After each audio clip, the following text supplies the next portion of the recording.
আসসালামু আলাইকুম প্রিয় খামারি ভাই ও বোনেরা, যেখান থেকে আমার এই ভিডিওটি দেখছেন সবাইকে অনেক অনেক ধন্যবাদ। তো আজকে চলে এসেছি আমাদের ঘাসের জমিতে। আজ থেকে 5-6 দিন আগে জমিতে যখন সার দিয়েছিলাম তখন একটি ভিডিও করে দিয়েছিলাম। ঘাসগুলো কিন্তু তখন অনেকটাই ছোট এবং লাল ছিল। তো দেখতে পারছেন আজকে ঘাসগুলোর হাই কোয়ালিটি সম্পূর্ণ হয়ে গেছে। দেখেন প্রায় 6 থেকে 6.5 ফিট উচ্চতা। দেখেন আমি আছি 5.5 ফিট, আমার উপরেও 1 ফিট। তো দেখেন প্রায় 7 ফিটের কাছাকাছি ঘাসগুলো কিন্তু হয়ে গেছে।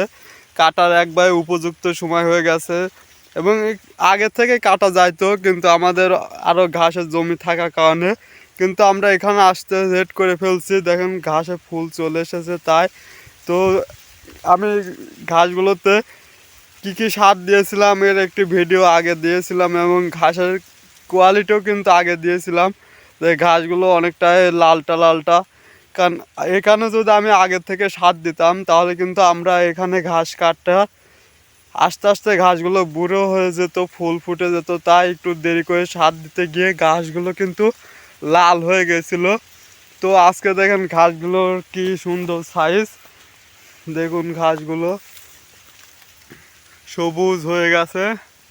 এগুলো এখন কাটার একবারে উপযুক্ত সময় হয়ে গেছে। তো এরকম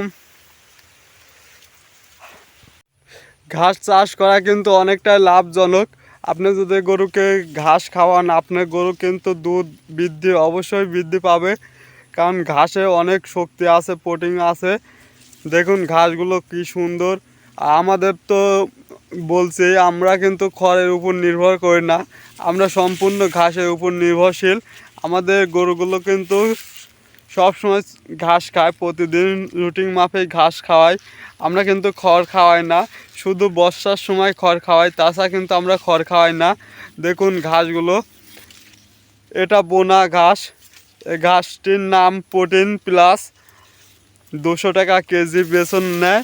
দেখুন ঘাসগুলো কিন্তু অনেকটাই সুন্দর, দেখুন কি সুন্দর মোটা।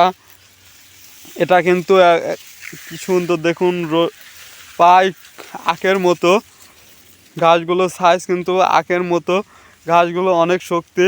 ঘাসগুলো যদি আপনি গরুকে নিয়মিত খাওয়ান, অবশ্যই আপনার গরু কিন্তু দুধ বৃদ্ধি পাবে এবং গরুর সুস্বাস্থ্য ভালো থাকবে। অনেক ভাই বলে ভাই গরুকে ঘাস খাওয়ালে গরু সকালে উঠে দেখে গরু খাসা হয়ে থাকে। তো আমাদের গরুগুলো কিন্তু তা না, আমরা দুবেলায় ঘাস খাওয়াই, কিন্তু আমাদের গরুগুলোর স্বাস্থ্য অনেকটাই ভালো। তো আমাদের গরুগুলো কিন্তু আপনারা দেখছেন, আমাদের গরুগুলো কিন্তু অনেকটাই ভালো, মোটা তাজা। আমাদের গরুগুলোকে কিন্তু বাড়তি খাবার অনেকটাই কম লাগে। আপনি যদি আপনার গরুকে খড় খাওয়ান তাহলে কিন্তু আপনি গরুগুলোকে বাড়তি খাবার দিতে হয়, কিন্তু আমাদের গরুগুলোকে বাড়তি খাবার দেওয়ার কোনো প্রয়োজন হয় না, কারণ আমরা সব সময় ঘাস খাওয়াই, ঘাসে অনেক শক্তি। তো ভাই আপনি যদি গরুর খামার করেন, অবশ্যই আপনাকে প্রথমে ঘাসের জমি থাকতে হবে, তাছাড়া কিন্তু আপনি লাভবান হতে পারবেন না। আপনার ধানের জমি আছে, আপনি খড় খাওয়াবেন এই ভেবে খামার করছেন, কিংবা খড় কিনে খামার করবেন। তো ভাই আপনি যখন খড় কিনে খামার করতে যাবেন তখন আপনাকে অবশ্যই বাড়তি খাবার দিতে হবে, দানাদার খাদ্য খাওয়াতে হবে। আর আপনি যদি গরু খামার করার আগে চিন্তা করেন ভাই আমি ঘাসের জায়গা করব তারপর খামার করব, তাহলে আপনি অনেক উপকৃত হবেন, কারণ ঘাস খাওয়ালে আপনার খরচ অনেকটাই কম হবে। তো আজকের এই প্রতিবেদনটি এখানেই শেষ করলাম। যদি ভিডিওটি ভালো লাগে অবশ্যই লাইক কমেন্ট শেয়ার করবেন এবং পাশে থাকবেন। সবাইকে অনেক অনেক ধন্যবাদ। আসসালামু আলাইকুম।